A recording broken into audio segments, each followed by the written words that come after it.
we chatted about the idea, and what do you think about doing that with what I told you about it and the connections that people have in regards to the dead still continuing to have feelings and thoughts about what happened?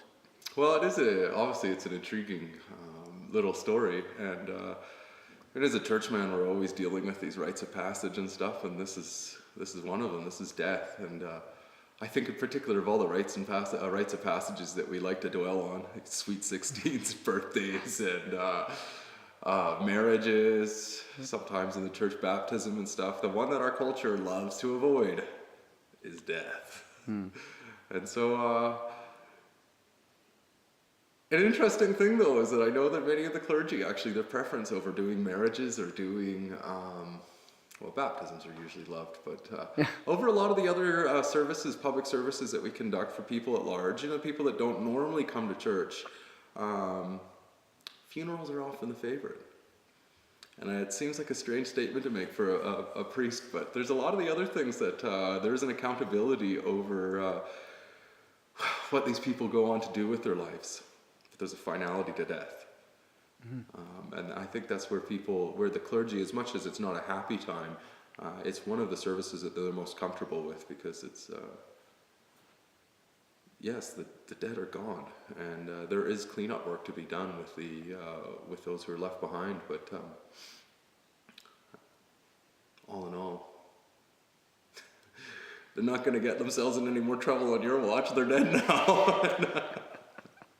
So it's a ministry to the other people in a very strange way. It's not primarily about the person that has brought everyone together. It's primarily about the survivors and how they make sense of life. An interesting side note, I'm sure you're quite aware that in the church we regularly pray for people to rest in peace. I've always found that very interesting, because you wouldn't pray for them to rest in peace if you thought that perhaps they wouldn't. Do you see what I'm saying? You don't pray for something that you're not concerned about, right? Yeah, I don't know if that means we believe in the zombie apocalypse, but but do you see what I'm saying? There is a certain concern that the dead are not going to rest in peace. Is there more of a concern depending on the situation of how they passed away? No, I think that there's an acknowledgement that for those of us that are here alive, I think there is an acknowledgement that many times around the finality of death, there's a real, there's usually unfinished business. And I think in many ways it's a prayer that the dead can let go of life and the things that they may or may not have done during life. In this script, the people that died, they died in a car accident. So that isn't something that's really natural. No. That's man-made. So because of that, would they be in more of a point of being unresolved? Well, probably. I mean, there is a certain abruptness, unexpectedness, and finality to death in a tragic accident, like a car accident or something. So yes, of course, there's going to be unresolved business. I mean, nobody wakes up in the morning and thinks, even though this may be a good exercise, I may die today. Is there any words I need to say to anybody? Is there anything I'd like to resolve before I take one step forward? You hear always a tragic story of somebody leaving the last conversation I had with so-and-so was a fight. We were arguing over the lease payments on the car or something stupid. And they've realized that was their final words to this person, were words of bitterness and anger over something fairly irrelevant in the grand scheme of life. But that being said, I don't think any of us spend much time contemplating our own mortality. And so even there's those that are dragged to death's door kicking and screaming, and spent so much time kicking and screaming that they've not made their peace. That's hard.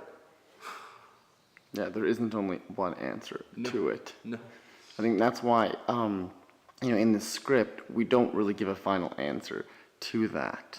Does that seem, I'm trying to make it as real as possible in that regard. But do you find that a lot, that if someone asks you a question about it, how do you even go about that? I mean, you can't give a final answer, can you? As to how to deal with it. No, there is no proper way to deal with it.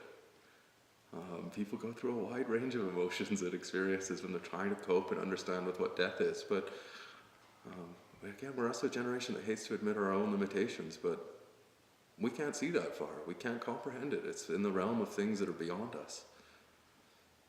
We make sense of it as best we can using signs and symbols, and sooner or later, time usually eases the pain.